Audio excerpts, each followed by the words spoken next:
Today, Ghostbusters Afterlife trailer has dropped, so is the Dune trailer. News on tragedy of Macbeth and Masters of the Universe is facing backlash. Kevin Smith. Shame, shame, shame.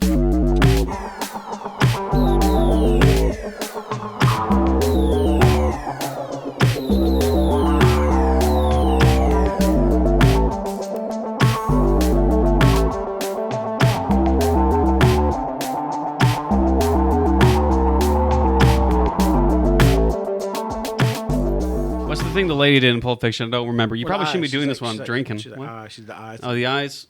What? No. That's what John Travolta did. He did the eyes thing. And she was doing the splash. Yeah, she was doing the thing. Yeah. I forgot. Yeah, we should never dance. Yeah, I mean, I can dance. I ain't dancing that shit though. But yeah. Yeah, I should never dance. I can cut some rug, bro. I can get down and do my thing. You can cut some rug. Is that even a saying? Yeah, it is a saying. It's an old school saying. Please no. It means you can say. It means you can dance. That's a terrible saying. No, it's not. It is. Old school, man. Old school doesn't mean it's good. Cutting rug, bro. Cutting rug? Okay, whatever. Whatever. All right. Hello, everybody. You were listening to the Zillo Boyz podcast. I'm Jacob, and that is Ernesto. What's up, everybody? Ernesto over here. Real quick, we want to thank our 98 subscribers. We're almost at 100. We did promise, well, Ernesto did promise that once we reached 100, we would launch fireworks in this place. Yes, for some reason, I did promise that. Yeah, and I think it was a joke at the very beginning, but we're going to say it quite literally. I think I drank too much that day when we were shooting the show, and I was just like, you know what, fireworks would be cool for 100th anniversary. You know? Yeah. I need and to then stop. We kept saying that. I kept on drinking. It's consistent. We're gonna do something, man. Zillo Boyz style. Something. We're not gonna disappoint our fans. If we say we're gonna do it, you got the Zillo Boyz stamp of approval, and we're gonna do it. Yeah, we're a man of our word. We can't dance. Well, I can't dance, but we're a man of our word. Only thing about me is the way I walk, baby. Mm-hmm. What was like? I like the way I walk because I can't do that song at all. Anyway, if you haven't subscribed to the Zillo Boyz podcast on YouTube, go ahead and do that. Be our 100th subscriber. If you haven't subscribed, that's please do it. We need attention. We need validation for this channel. Click the notification bar down below to get notifications on our most recent podcast. If you don't want to listen to us on YouTube and you want to listen to us on the road. Just hit the notification, and when the reminder comes up, just hit ignore. just hit the reminder. I don't care about these guys. Subscribe. Yeah, we're just gonna subscribe. I subscribed out of pity. Yeah, but exactly. We'll take it. But if you want to listen to us on the road, look at us on Spotify, Apple Podcasts, Google Podcasts, anywhere you get podcasts. Check us out there. We're probably there. Anyway, first topic of the day. Today, the Ghostbusters Afterlife. Well, today being Tuesday, the Ghostbusters Afterlife trailer has dropped. And it is directed by Dan Aykroyd's son. What's his name? No. Dan Aykroyd. No, not Dan Aykroyd's son. Ivan Reitman's Ivan Reitman. Sorry. Jason Reitman. Sorry, Ivan Reitman's son. My goodness. Yeah, Pete Aykroyd. Yeah, I'm doing really good at this so far. Daniel Aykroyd Jr. Yeah, Daniel Aykroyd Jr.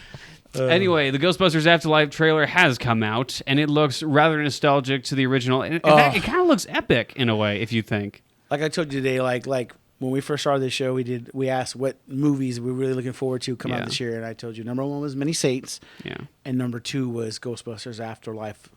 Like, I haven't been this hyped for movies since like The Force Awakens, man. Like this is like that kind of like thing for me, man. And like you said, it looks pretty dope, man. Yeah. Like the DNA from the old films is there, and they're building on Egon's family. His grandkids, his daughter, and it's I don't know, man. It's just, I know it might be nostalgia bait, but I'm gonna go for the bait. Yeah, you know, Well, here's the deal. There's a difference between like nostalgia bait, as in like taking something from an existing material and either remaking it or just using it in the film to say like, hey, remember this? There's also what this movie. Yeah, Kevin Smith. We'll get to that in a second. But there's also using that nostalgia as a story mode or as like a remembrance mode, as in remembering it fondly, but also using it as a story. Like in this, it does use nostalgia. It does use clips from the original, like the old YouTube videos or the videos that they put online, the commercials. But it uses it like this is family. Like this is a family that grew up. Like this is like a heritage thing. There's a lineage here. Yeah, absolutely, and not just in front of the camera, but also behind the camera. Like you said, you know, Ivan Reitman. One of his first movies he ever produced was Ghostbusters, and to see his son take his father's property on it's pretty dope. The same thing with The Force Awakens. Like Michael Kasdan. is John Kasdan's son. He helped write The Force Awakens, so he kind of helped his dad out. It's kind of cool to see that, like the lineage of also, like I said, directors. Yeah, and it is interesting to have that comparison of Force Awakens and this movie, where Force Awakens was kind of a return to form for Star Wars after the prequels, where some people really didn't like the prequels and they just wanted like traditional Star Wars. Exactly. The original trailer, when that came out, like that got people hyped because they got to see like original, true to form Star Wars. Yeah. This trailer, despite the fact that it's updated in modern day, it still feels like a Ghostbusters movie, but a little more epic. Because you can see that in the trailer, that it gives respect to that original movie. Oh man, back in 2019 when they first showed the teaser of the Ecto-1, I about lost my shit, man. Like like it's one of the most iconic vehicles in all of movie history. You know what I'm saying? It's up there with the Millennium Falcon, and I would say the DeLorean too from Back to the Future. That thing is epic, dude. I mean, it's iconic, dude. I was driving. I went to go pick Zoe up from my mom's in Austin. I was driving back, and I seen a guy who took like this brand new Chevy Silverado, this Chevy Silverado, and he like decked it out with all this Ghostbusters stuff. He put North Texas Ghostbusters. You know, who you gonna call? I mean, he looked legit, man. I mean, like I said, people love this stuff, man. Yeah. You know, they love this franchise, man. Ghostbusters is a brand. It's a property. It's something that everyone recognizes, even if you didn't grow up with the property. Like I didn't grow up with Ghostbusters. Right. Well, I wasn't out when the movie came out, but I grew up with the movie, and I know what it's about. And so many kids today still know what it's about. Like, who are you gonna call? Like, everyone knows what that is. Like Ghostbusters. That. Who are you gonna say? It's an icon in pop culture, man. You know, and I'm not trying to knock on the 2016 movie. I mean, I went to go watch it. I try to support it. It just wasn't the same thing, man. And to see like Dan Aykroyd and Bill Murray and Ernie Hudson like not even play those roles, not even play their characters in the movie. It was really upsetting, man. And I know they tried to do something, man. They try to do something. They try to make something special, and sometimes it works and sometimes it doesn't. Yeah. And this time it just didn't, And I guess what it was is people just want to see the original actors play the original characters and see the story progress and and that's what we're getting here, you know. And that movie didn't feel like a progression. It essentially just felt like a gender swap movie, which I don't necessarily think there's something wrong with that, but it's not necessarily. It's not doing anything new. Like you're not really taking any risks. Essentially, you're just putting females in the role of the original male characters and saying like, oh, it's a different movie. It really wasn't. Like maybe they took that movie and then like made the women have like Melissa McCarthy could have been like something stance. Or or what you call it could have been a Venkman or Spangler. That'd have been cool. Yeah. It wasn't their fault at all. It was just the direction that studio took at the time. It was essentially just poking fun at the original material. And where that movie was more interested in poking fun at the original material, this trailer is definitely, I don't know about the movie itself, but it's definitely interested in continuing the source material as well as respecting the source material. You can see in the trailer there's a certain amount of respect that this movie already has for the original material. It takes it with like a reverence and nostalgia with it. Well, like I was telling you earlier before we were doing a production meeting for the show that I watched that show on Netflix, the movies that made us in the 80s, and Jason Reitman, like one of his first, like I told you, one of his first movie sets he visited was Ghostbusters. He was a kid, and he was watching his dad work and the effects and everything, the explosions. And he was just like, "This is what I want to do. Yeah, I want to do the same thing Dad does." And he's a pretty successful director. He did Jumanji and Jumanji Level Up, which are hilarious and pretty damn good. I mean, those are like unexpectedly funny movies. No one expected Jumanji to be that good, and it really was, So I don't know, and he's working with his dad on this too. I think his dad's a producer. So I don't know, man. I'm really stoked to see it. It looks really good. Like I said, like a lot of people are complaining online that it doesn't look funny, but I think they're just trying to set like this isn't the same spiritual, scary world that the original Ghost. This is the same thing. Yeah. And I think they're just, and also I don't want them to give all the good laughs away. Yeah. I hate when a movie does that. When you see a trailer and all the best laughs, they give it to you already. Yeah. And when you go see it, it's like, okay, why'd you blow your load that early? I want to be surprised when I see this. Yeah. So maybe it is because of the original perception of the other trailers that came out when the 2016 Ghostbusters came out. When that trailer came out, it was just a goofy ride, and there was no like reverence to the original source material. This feels like hey, like we want to let you know we respect the source material. We know exactly what we're doing. We love the Ghostbusters just as much as you, and you can feel that in the trailer. You really can. But man. like he directed Jumanji, like he knows comedy, and like Paul Rudd's in it. This is gonna be a comedy, and he's gonna be funny. I think Paul Rudd's gonna turn into a dog.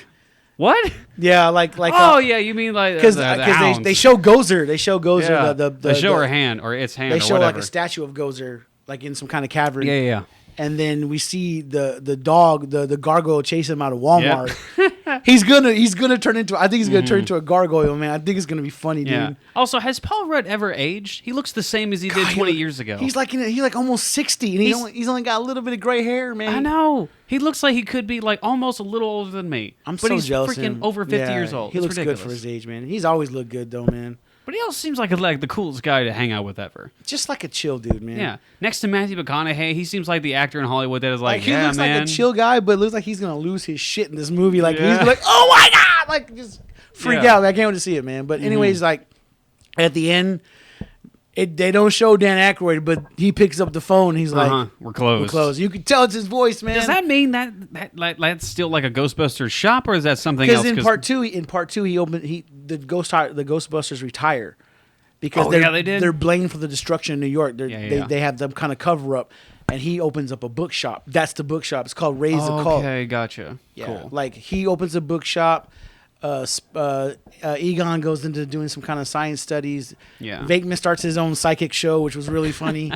And then freaking, I think Winston's like doing like appearances as a Ghostbuster for like birthday parties and stuff. Yeah. So they're definitely still around. Dan Aykroyd and Bill Murray are confirmed to make appearances And Ernie in this Hudson, movie. yeah. So they've even got toys already coming out of them in their Ghostbuster suits with proton packs. And they even have the lady appear and they're like, Ghostbusters, how can I help you? Yeah. Annie Potts.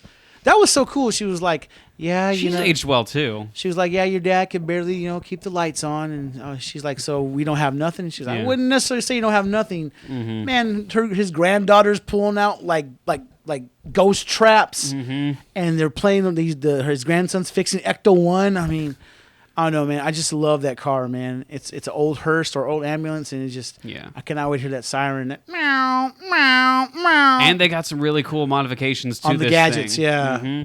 But they got that little what is it, BB-8 looking thing running out of the car, and they have that seat that comes out of the car. It's like a remote control ghost trap. Yeah, I know. Like a racing car. Oh, it's a ghost trap. Yeah, it's a ghost trap. Well, so she's shooting the ghost and holding him, and they're trying to get the trap under him. That is awesome. So that's probably going to be like the spark of the Ghostbusters. I don't know. The nostalgia. What did you go, Commander, hold on. We are the spark that lights the fire, that does the thing with the guy to soothe the river. It's going to be funnier than that, man. It's going to be way funnier than that, man. I take offense to the fact that you think The Last Jedi was even funny. I don't know, man. I don't want to talk about Last Jedi. That's a whole nother show. Yeah. But anyways, Ghostbusters, it looks badass. It comes out for Thanksgiving, and that's where me and my daughter will be on Thanksgiving watching it in IMAX. I am excited. Like that needs an IMAX premiere. It does. Right, it's gonna have to have an IMAX. Awesome. Yeah, gonna be great. Excited to see it. All right, next topic of the day: Dune trailer. We saw this yesterday. Oh man, my goodness, this movie continues to still start off, man. You want to go start off? Yeah. So what do you think? So this movie looks like a modern day Lord of the Rings. It could be a mix between Star Wars and Lord of the Rings, and that was what the original movie was like back in like 84, I think. Maybe it was a little. Okay, I thought it was earlier than that. But. Maybe it was earlier than that. Anyway, like that movie was slated to be the next Star Wars when it came out, and it just wasn't. And from all the production issues that movie happened, I can understand. But the fact is, that movie was trying to cram in so much source material into one movie, and this movie is going to be split into two parts. Right. So we got part one that's going to be coming out this year, and then part two that's going to be coming out whenever. But it's directed by Denis Villeneuve. He directed Blade Runner 2049. He directed Prisoners. He directed Sicario. He directed a few other really good movies.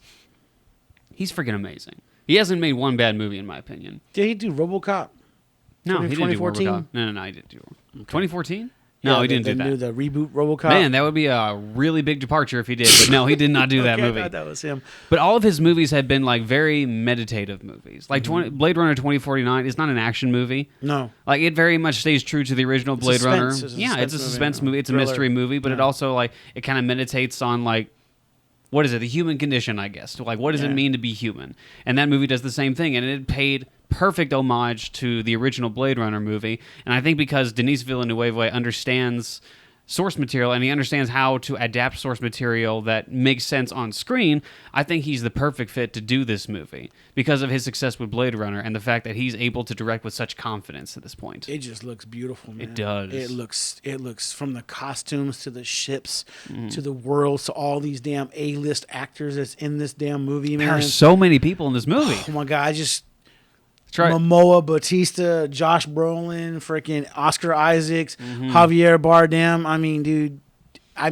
Yeah, it's crazy. And what you call it, Clemente? What his name is? The main character. I forgot. What is it? Timothy Chalamet. Timothy Chalamet. Yeah, he plays Paul. Yeah, and Zendaya. I mean, this is this. It does look like Lord of the Rings meets Star Wars, and that's what everybody's been wanting to see. Something new, man. Something. Well, I mean, it's not new, but yeah.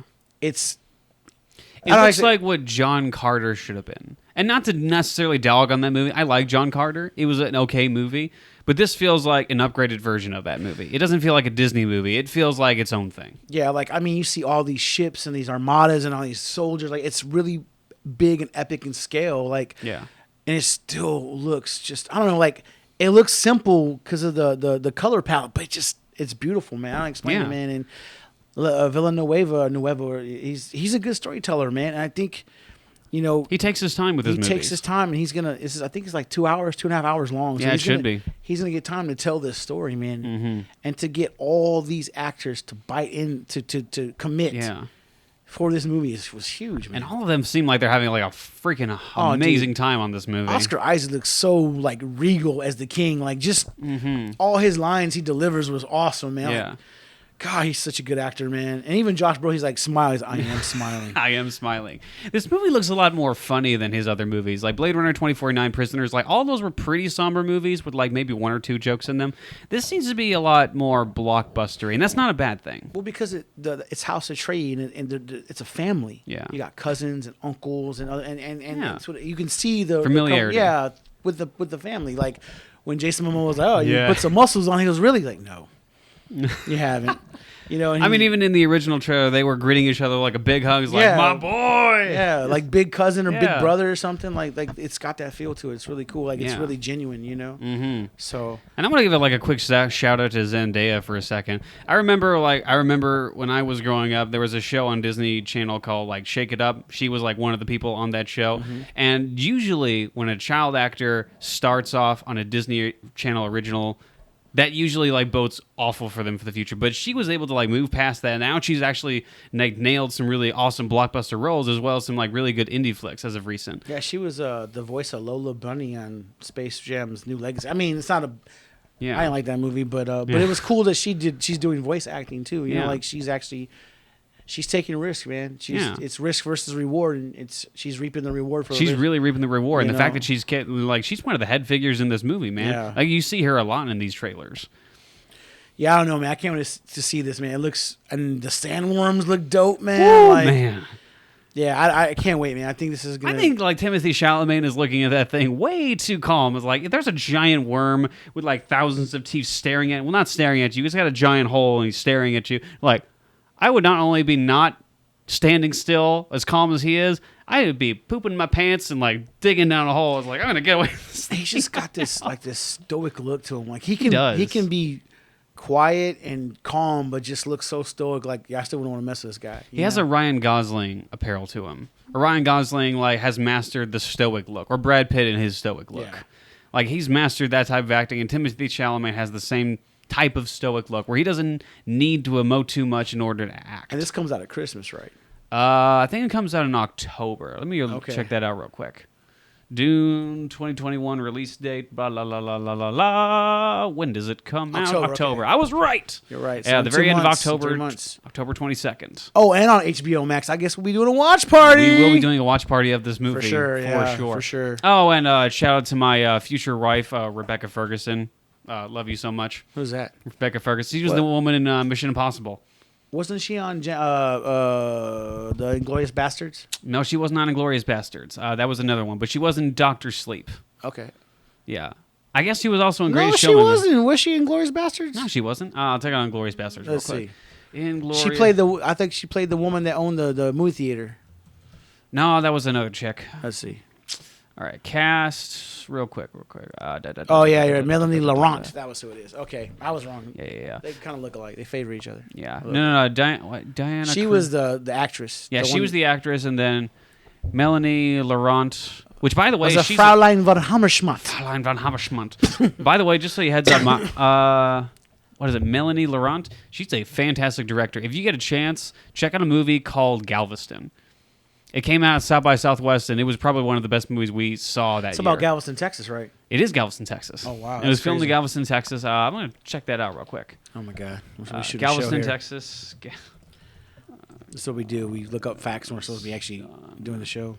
Yeah, we get completely out. Who's in it? Yeah, the movie stars Ben Foster. Ben Foster. Ooh. This is probably, I don't know why this movie didn't get as much attention as it did, but this is probably one of Ben Foster's best roles. And that's saying a lot because Ben Foster's the freaking man. Yeah, so he's a hitman that goes to Galveston. Yep, he's a hitman that goes to Galveston. And Ben Foster's one of those guys who doesn't get enough credit for being an amazing actor, man. He can play anything. Anyway, back to Dune. Looks great. Looks awesome. Yeah, dude. Like I said, can't wait to see it on the I'm gonna watch it on HBO Max, and if it's worth it, then I go watch it in the theater. But Ghostbusters, I am watching it in the theater. Hell or high water, baby. There are certain movies that you can't just watch on the small screen. Like you got to get in a theater and watch that. Dune is like one of those big movies. Like if you don't watch it on the big screen, like you're doing yourself a disservice. Same with Ghostbusters. Yeah. Absolutely. All right, next topic of the day. Tragedy of Macbeth. So there's a movie coming out. It's a new version of Macbeth. It's going to be a black and white version of Macbeth, directed by Joel Cohen and starring Denzel Washington and Frances McDormand as Lady Macbeth. And which call it playing Macbeth? Oh, Denzel's playing Macbeth. I got to take that as like... Comedy. Duh. Okay. No, he's playing Bob in the background. Bob Macbeth. The secret character. Cousin. The secret character of Macbeth. Sir Macbeth. Yes, cousin Bob. What do you want, Sir Bob? Oh, I just wanted to see what's going on. Yeah, man. He's like the southern draw. Yeah, got some mutton over there.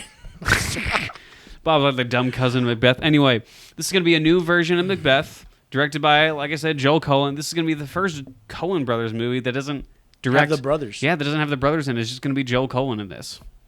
All right. And I'm not 100% sure how I feel about that, but again, they haven't steered us wrong so far. I'm pretty sure his brother's going to be on set to some capacity. I mean... Yeah.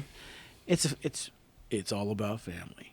It's my Vin Diesel. I know even Vin Diesel. I am Groot. I'm sorry. But anyways, I don't know, man. I mean, he's done epic things before, like Brother, Where Art Thou? It's them together, but I'm sure he's competent enough to do it by himself, man. And Denzel would not play this part, and neither would Frances McDormand. McDormand, whatever her name. What's her name? McDormand. McDormand. They're not gonna do this unless it's gonna be good, you know. Yeah, you got two multiple winning Academy Award actors, great, These are like top tier actors. Like this is Denzel freaking Washington and Frances McDormand. Frances McDormand has like a bazillion Oscars. She's got 3. He's got 2. Yeah, she has more Oscars than what Meryl Streep at this point. That's a lie. I don't think Meryl Streep. I think she's tied with Daniel Day-Lewis for 3. Oh my gosh. Well, that makes sense. Meryl Streep's probably like the female. No. I'm talking about Frances McDormand. Oh, you're kidding me. I think Meryl Streep's got 1. Really? Yeah. Meryl Streep only has 1 act. Daniel Day-Lewis has the most for an actor with 3, and Frances has the tied with 3. Yeah, Daniel Day-Lewis definitely deserves it. Yeah. So I mean, all we saw was that still that image they released, and it's doing the rounds at the film festivals, right? Mm-hmm. I think so. I don't know about that. I you can't think it's a confirm. Production? I think it's done shooting. Okay. It's probably in post-production at this point, but I don't know if it's finished yet. I don't think it is. I mean, it probably will. I'm all for it, man. If Denzel's gonna do some freaking some Shakespeare, let's do it, man. Yeah. He was in Much Ado About Nothing with Keanu Reeves, and he did okay in that movie. Mm-hmm. I mean, he played a small part, but he was still. Yeah. Man, you give him the menu at Jack in the Box, and have him read it. It's gonna be, it's a cheeseburger with French fries and pickles. And he's gonna act the shell that damn whatever you give him, dude. So no, that's what we need to do. We need to get Morgan Freeman to narrate this thing. No, not Norman. I'd like some French fries and some potatoes and. Andy Dufresne crawled through 10 piles. No, I'd rather have King Kong ain't got nothing on me. Now he's got to narrate the movie. And then Lady Macbeth But no, like again, like these are two A-list actors. This movie is going to be interesting to say the least. I'm really interested because this doesn't like seem like the crew in any way to play Macbeth. Because in my opinion, like we have the perfect version of that story in movie form. With Michael Fassbender's movie, like back in I think 2013, this movie came out. Anyway, like that movie, like with Macbeth. That stars Michael Fassbender. That is the best interpretation of the story of Macbeth that I've ever seen. I'm a huge fan of the story of Macbeth. I love Shakespeare, but I love Macbeth. That's my favorite story of his, and that's the best interpretation of that story by far. It takes the literal language of that movie and throws it on the big screen in the best way possible. It's also one of the most visually impressive movies I've ever seen in my life. It looks beautiful, huh? Yeah.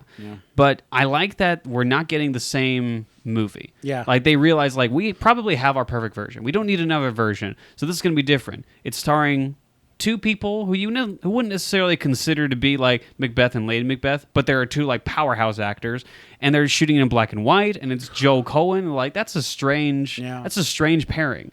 But it also like it gets you interested. Like that's a really interesting. You brought it to my attention. I'm pretty stoked to see something on it, man. Because like I said, Denzel and Francis are phenomenal actors, and man, you give them anything, they'll probably do good with it. So yeah, I'm down, man. I'm rather interested. It looks good, looks fun, and maybe not IMAX. Probably won't be released in IMAX. Okay. Next topic of the day, we're going to talk about some Swords and Sandals movies. So there are two trailers that came out as of recent, and one movie that's going to be coming out this weekend. Friday. One of them, Friday. One of them is The Last Duel, starring Matt Damon and Kylo Ren. Adam Driver, excuse me. His real name. Sorry. And Green Knight, starring Dave Patel. Yeah, thank you. I forgot his name. I was like looking at you for confirmation. Green Knight, it's coming out this weekend. Yeah. And it's a remake of another classic movie. Well, that was a remake of another. Well, anyways, it's a remake of a remake, but it's like a fantastical nightmare. Like the first Green Knight I remember watching was the one with Sean Connery. He played the Green Knight. Yeah. And it was Sir Valiant and the Sword of the. I forget it had some really long name, but it was really cool, like epic, like fantastical, like fantasy movie, man. Yeah. And this rendition is fantasy, but it's like, it looks dark and wicked, and it looks good, man. Dave Patel is a really good actor, man, and he's one of those guys too that even if the movie is bad, he will do his part to make that movie, as pleasant as it can be, man. Slumdog Millionaire, Life of Pi. This man is a fantastic actor, and he has not got. I even liked him in Chappie, dude. Chappie was a horrible movie, but I loved him in Chappie. No, he was good in Chappie. I'm not gonna lie, Chappie was a bit of a guilty pleasure for me. Like I know it's not a good movie, but I still kind of like it. Yeah, I like what you call it? What's his name again? Neil Blomkamp. Neil Blomkamp. I like Neil Blomkamp. He's really had like a downward trend of movies as of recent. Yeah, but like for a while now. But even like that movie was fine. Anyway, like Dave Patel, phenomenal actor, and he. Okay, for those of you who are not familiar, this is like King Arthur, Knights of the Round Table. Yeah. He plays Sir Gawain. Sir Gawain, yeah. Sir Gawain, yeah. And he's going to cut the head off of the Green Knight who challenges him to a duel. Like he challenges the Knights of the Round Table, like, cut my head off. Like, I dare you to cut my head off. He ends up actually doing that. He cuts his head off. Then the Green Knight just picks his head up and like, okay, 1 year hence, I'm going to take a swing at you. And then a year passes, and then he has to face the Green Knight again. Yeah, in the movie I seen, it was fantastical. It had knights in shining armor and damsels in distress. Sorry, depressed. They're depressed damsels. They're damsels in distress, and they had like magic. But this one has like giants and trolls and demons, and it just it looks. Even the Green Knight, like Sean Connery was like just a dude in armor. This dude looks like he's like wooden. Dang. Like he's a tree. I don't know. He looks like Groot and he looks like Treebeard from Lord of the Rings. He does, yeah. He kind of does, man. But like Treebeard's midget cousin. Yeah. Treebeard's midget cousin. The Green Knight, a prequel to Lord of the Rings. You're very small, cousin. Because he talks real slow. We take our time. Yeah, but it looks cool. And that director, he's an independent film director. He's done some really good work. He did A Ghost Story. He did Old Man and a Gun, Robert Redford's last movie.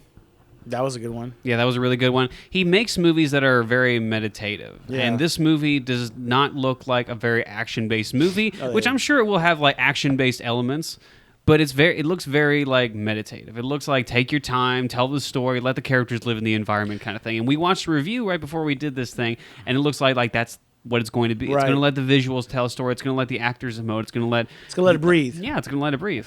And then, well, I look forward to it. It looks really good. Yeah, it really does. Like, I want to see what you say after you go see it.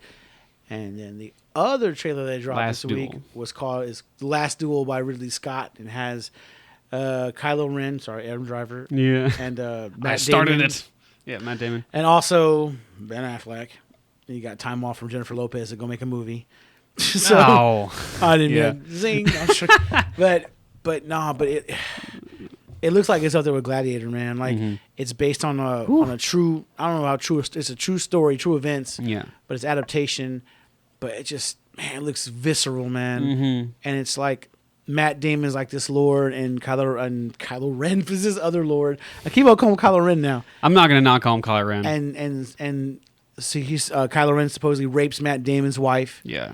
And she accuses him, and then all kinds of shit goes wrong. And he's a freaking lord, and she's accusing a lord, and it's like, that's something. And in this day and age, women are not to speak. No, they're just pretty things, pretty decorations that are used for like making babies. So she's talking out of turn, Especially like this is a freaking respectable person, and you're like, no, this person like did a horrible, terrible thing. Oh, well, you're going to burn at the stake. Yeah, they make that very clear. Why should he get away with it? Because he's a lord. He's still, he's brought something wrong, And then they go to fight over it, man. And it looks insane, man. I mean, just the armor and it just looks good, man. Like it looks like when they're fighting, it looks cold. Like I don't know if it's cold outside, but it looks cold, But it just, man, I don't know. It looks like it has some. Like the color palette of Kingdom of Heaven, which I like too. Yeah. A lot of people don't like that movie, but I liked it. The director's cut is the best version of that movie. I haven't seen the director's cut. It's really good. Oh, it's so freaking good. Like, it makes that movie worth freaking while. I mean, it is 3 to 4 hours long. I mean, I liked it regardless, and I love Gladiator.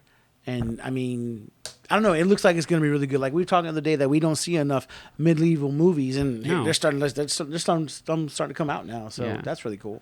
Well, yeah, I like that these movies are really dealing with, like, the knight's honor. Well, like specifically the Green Knight in general, but like even in this movie, it's like dealing with Matt Damon's honor that he may have lost and he's trying to regain. But it's also like his wife's honor. It's like that she has everything to lose by accusing this guy. Yeah, because like you said, like women were not treated like well at all. Like she's property, and you're accusing someone who's that high up in society. And like you said, like the color palette, like Ridley Scott seems to be having the same color palette through like a lot of his movies. But this that blue, it's like blue. It's like a bluish gray. It's a bluish gray, but it feels in this one it really fits because it feels gritty and hard, and it feels cold.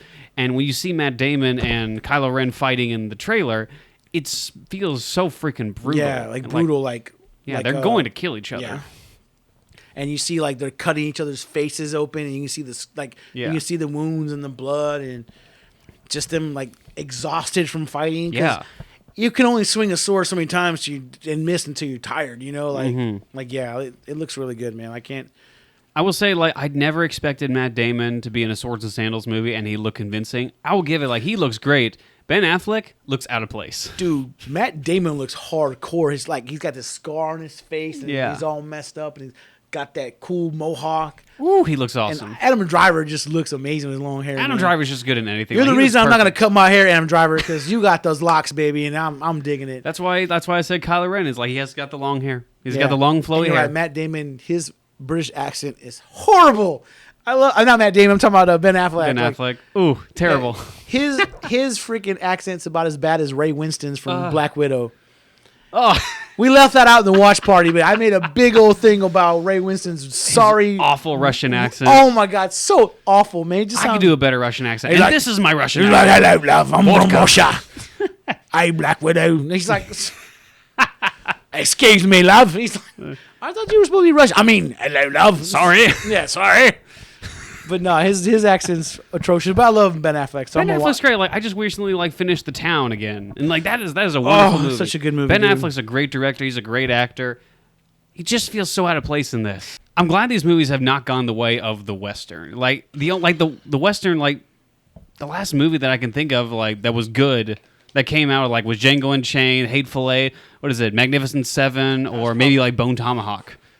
When did that come out? Like 2015 too, right? And like there are like so many few and far between Westerns.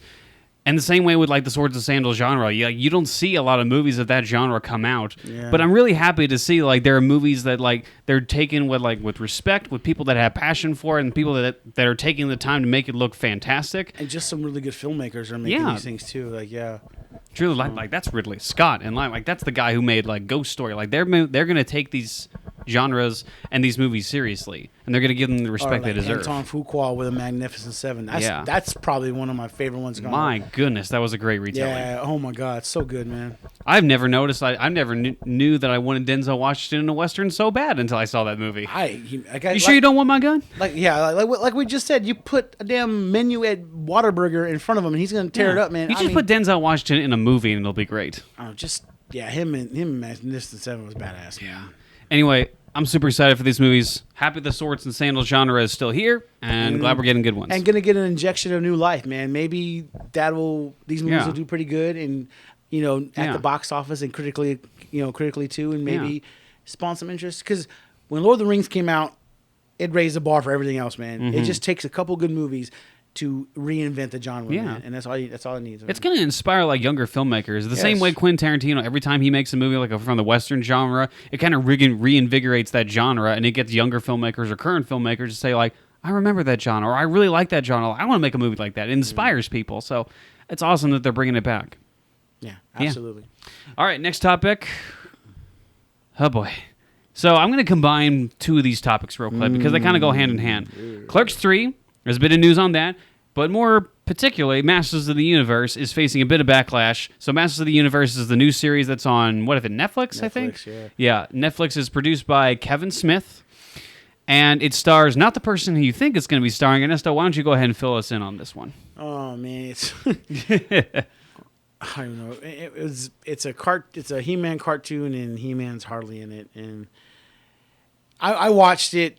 There's some really good parts in it, and there's some really bad parts in it, and there's some I don't know. I guess for me, it's disappointing, man, because people they've been trying to do something with Masters of the Universe forever. Like every studio has bought the rights to this property and left it alone because. Yeah.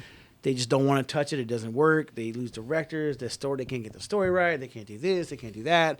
It went from Universal to Columbia to Sony to Fox to this to to Legendary. I mean, all these two nope, we'll buy it. Then we'll get it away. No. Yeah. And then we finally get someone to take that gets a hold of this property. Netflix buys it, and we're not gonna do a movie. We're gonna do a cartoon. Yeah.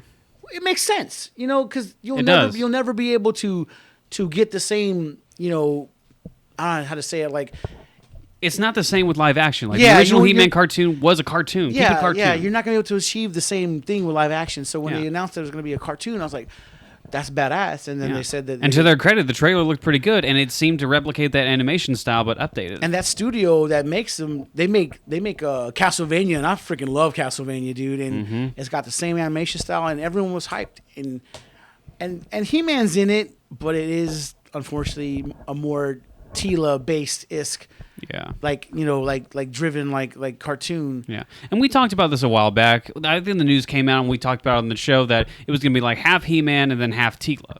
That's what I thought it was going to be. Yeah, I don't know. It was. I mean, the He-Man parts. The He-Man, he was dope, man. I mean, it looked good. I think the one things I didn't like was Mark Hamill's Skeletor. Really? Because he sounds like the Joker, man. You had this problem originally too. Yeah, and then Tila, she's voiced by Buffy the Vampire Slayer. Yeah. And her voice, I don't know, man. They're going for Tila's always been a warrior. She's always been a warrior. She's head of the guard under her father. Right. And she's a real whiny voice. Like Rosario Dawson voices Wonder Woman in all the DC animated movies, and her voice rocks, bro. Yeah. Like when she does Wonder Woman, it just feels right. And I just think the voice direction with what's her name again? Buffy the Vampire Slayer. Yeah, I don't remember her name. But let's call her that. But it just didn't sound right. But some characters did sound really good. Like Man at Arms was done by what's his name? Ian something from Game of Thrones. He played the Onion Knight. Part of me wanted to say Ian Fleming, but that's clearly not it. No, I forgot his name. But he played Sir Davos on the Game of Thrones, and he did an amazing part. Yeah. Even the guy who did He-Man was good, and Prince Adam and Lena Headey, Queen Circe. She was Oh, evil. no kidding, really? Yeah, there were some really good voice actors in here, man. Yeah. Henry Rollins was Cyclops. It was, I don't know, man. Like when Clownfish, came out with like, this is gonna be the Tila show. Instead of lying to his fans, he should have said, "Hey, man, I'm not saying these guys are wrong, and I'm not saying these guys are right. I try to do something different with it, man, and you just try to enjoy it, man." You think it would have been better if he just came out of the gates and just said, "Hey, this is going to be a different show. It's not going to be starring He-Man"? No, I mean, be like, it's a He-Man show, but I try to do something different. Like that's why it's called Masters of the Universe. It's not called He-Man and Masters, but yeah. But like I said, there's some really good things about it, and there's some bad things about it. And the fact that He-Man dies twice in the first half of the series is just. Well, I'm not a He-Man fan per se in any way, shape, or form. I'm familiar with the original cartoon, but I didn't grow up watching that. I have no connection to it at all. I grew up watching it, but I go back and it was corny as hell now. Right. But I associate that show with He-Man and Skeletor. Like, those are the two things that I'm brought up. Like, when I saw the trailer, it's like, oh, it's He-Man and Skeletor. Like, that's what I associate it with. And I think that's what most people associate it with, even if they're big fans. And then also, like he needs a hit, man. Like, he hasn't had like a hit in a long time. No, there was the Dolph Lundgren movie that came out a while back, and it was awful. The Dolph Lundgren movie. Yeah, it was a Dolph Lundgren He-Man movie that came out a while back. Oh no, that's totally different. At least He-Man was in it. Yeah, and Tila kicked ass too, but He-Man was the star of it. But I mean, ever since I would say like Zack and Mary Make a Porno, he has not had like Kevin Smith. Yeah, he hasn't had really a successful movie, man. Yeah, he hasn't really been doing great as of recent. Creatively. And I think he needed this cartoon to get people excited for his movies again. Like, people like I went to go watch Jay and Silent Bob reboot, and I didn't think it was that great, man. No. And we waited so many years, and he was saying, "Oh, this is my love song, and I put so much into this movie, and I was like, man, this really was everything you had." Yeah, it was really substandard, and that's not a good thing. It didn't really have any laughs, man. Like when I watch a Kevin Smith movie, I want to laugh, dude. Yeah. I want to. So no one's saying like the original, like the Jay and Silent Bob movie Strike Back. No one's saying that's a masterpiece, but it's a funny movie. It's funny as hell. It's even funny to this day. I mean, it's grabbing like his friend, like the sign on the back of the car says "Critters of Hollywood."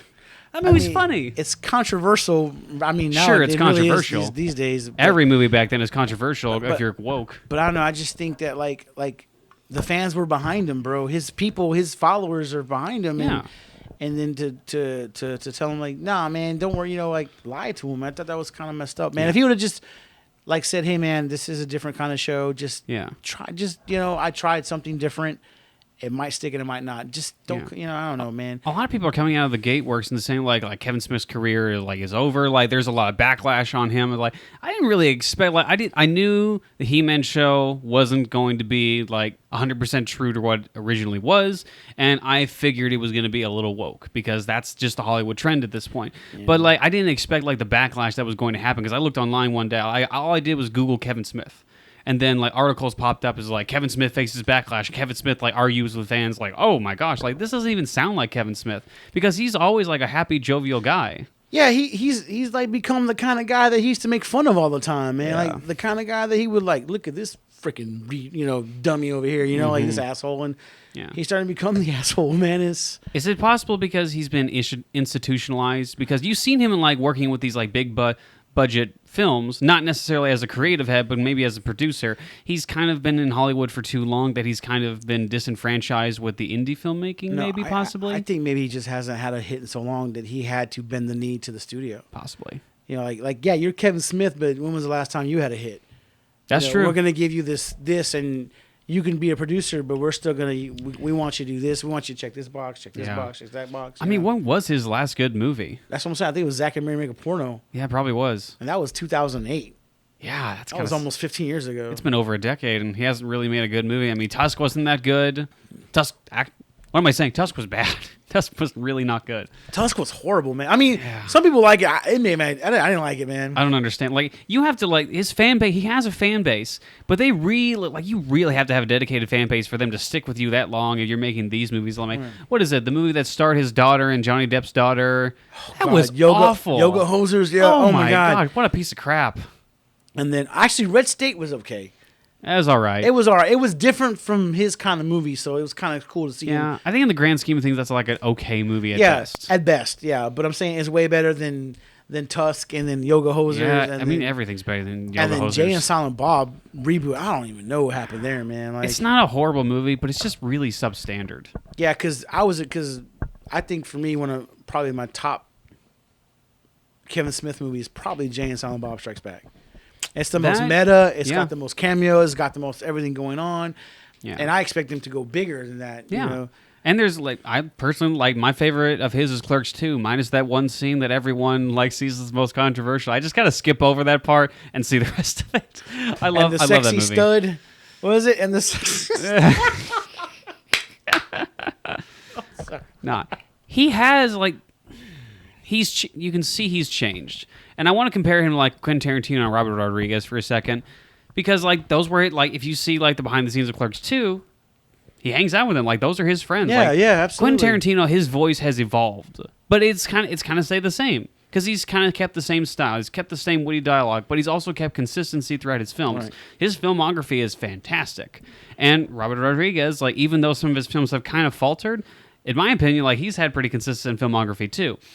Kevin Smith has really, really faltered in the past few years. And kind of the same way Steven Spielberg has. Don't judge me for that. Steven Spielberg has also faltered in his filmography, too. And maybe that when I was listening to Quentin Tarantino's Joe Rogan podcast, he was talking about his last film and about how film directors, over time, they just don't get better. And he studied films, and he's been a filmmaker for a while. He said that's the trend. And he says, even though he's at his prime, and he's still a good filmmaker, he will be worse over time, and it's happening with Kevin Smith now. I think Scorsese's still good. Scorsese, like maybe there are exceptions to the rule. Yeah, of course. But Quentin Tarantino and Scorsese still have it. But yeah, like I think maybe that's what it is with Kevin. Maybe he just got I think Steven Spielberg maybe just got comfortable, man. You know, he probably did. Yeah, he was the director that tested the boundaries of filmmaking, dude. Yeah, in special effects and just everything. He used to push the boundaries. Now he just kind of wallows within the boundaries, you know, like all these movies are coming out, these dope effects and stuff, like Ready Player One. Ready Player was actually pretty good. I actually liked it, but it could have been way more epic. Yeah, like James Cameron is always pushing the envelope. Yeah, like he invented motion capture. Yeah, he invented it. That was his thing. Mm-hmm. You know, he pushed the envelope. It's like Spielberg doesn't want to do that anymore, man. Like, well, maybe because he's done it with because if anyone could do this at this point, like, it's Steven Spielberg, because he's made so many classics and he's puts a boundary in so many films that maybe he just feels like he could relax at this point and kind of take his time, because he's not in the same vein as Kevin Smith. I want to make that 100% clear. No, he still makes some really good movies. Like, what was the Tom Hanks movie, Cold War movie? Forrest Gump? No, not Forrest Gump. Where he what?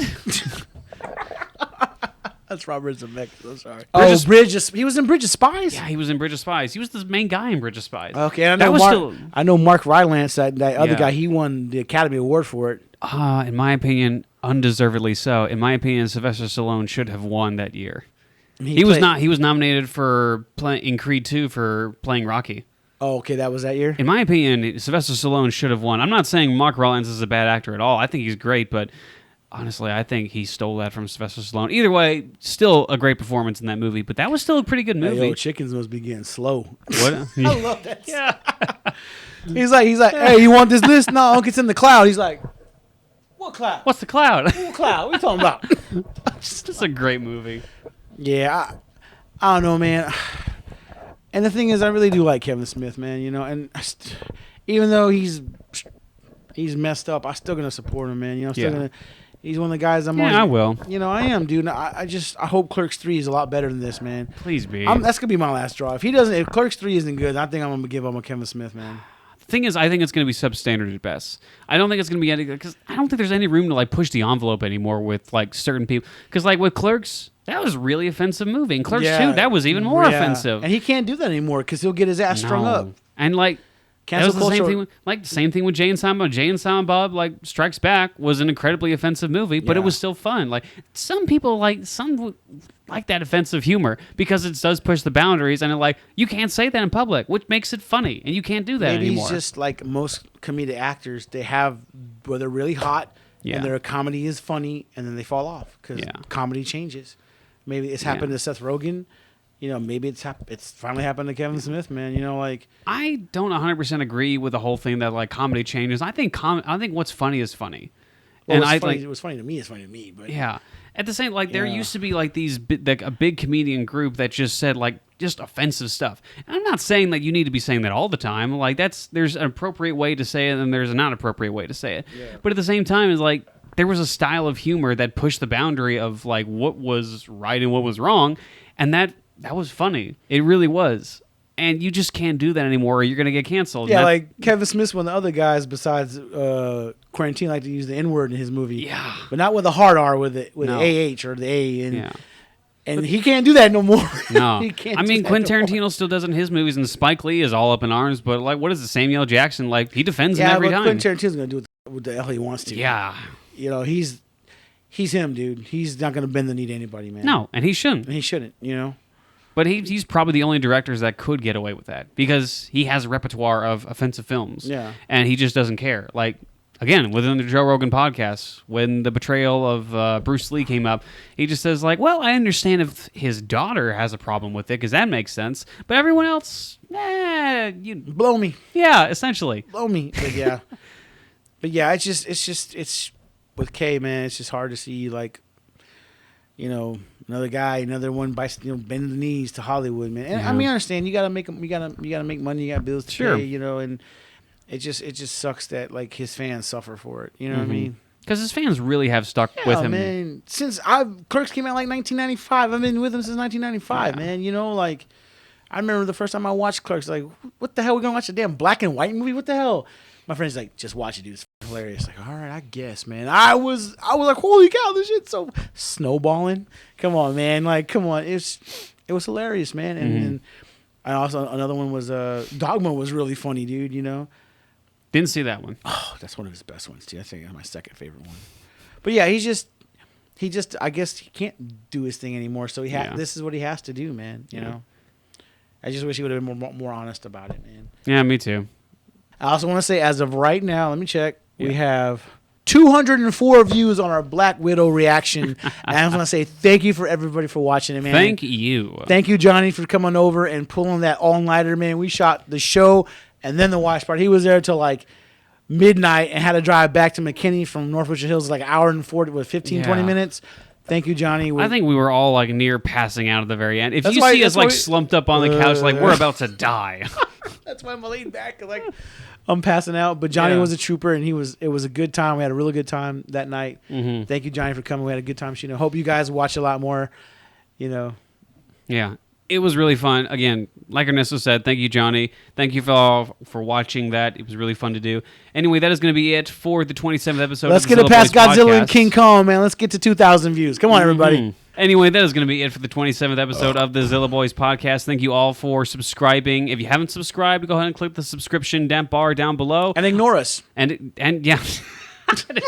don't even watch our new videos. Just subscribe out of pity. That's it. And ignore us. Check us out on Spotify, Apple Podcasts, Google Podcasts. If you haven't, if you want to listen to us down the road, we will be getting that fireworks happening when we hit 100 subscribers on YouTube some way or another. And also, we will be releasing a short film called The Bust very soon, starring Ernesto Gonzalez, Peter Marsh, and me, Jacob Sizemore. It's a little short film. We had no money, no script, and we just kind of came up with it in 2 nights, and we had fun with it. And also, the Suicide Squad comes out next weekend. Yeah. So we'll be having a watch party for that too, man. So be looking out for that. That's going to be a real good time too. Also, man. Suicide Squad watch party. But yeah, that's going to be it. Ernesto, let's get out of here. Good show, man. Roll those credits, dog. 5, 4, 3.